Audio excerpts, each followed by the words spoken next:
Mastering in for parts of the day. Time Preposition Explained. Hello, language explorers. Today, we're going to delve into the fascinating world of English prepositions, more specifically, the preposition in. We are going to learn how to use in when talking about parts of the day.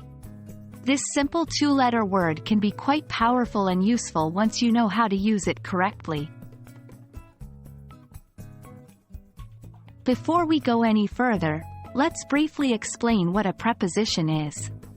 In English, a preposition is a word that shows the relationship of a noun or pronoun to another word in the sentence.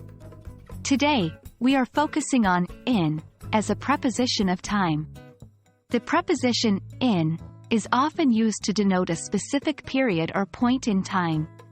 For example, we say, in June, in 2022, in the 19th century, and so on. However, when talking about parts of the day, the use of in can become a little bit tricky, but don't worry, we're here to clarify everything.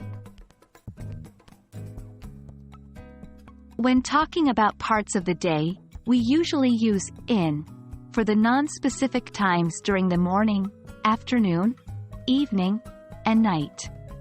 Here's how it works. In the morning, we use in with morning because morning is a period of time that lasts several hours. Example, I usually exercise in the morning. In the afternoon, similarly, we use in with afternoon. Example, she prefers to read books in the afternoon. In the evening, the rule stays the same with the evening. Example, we often have dinner in the evening. Please note that we don't use in with night when we are talking about last night, this night, or every night.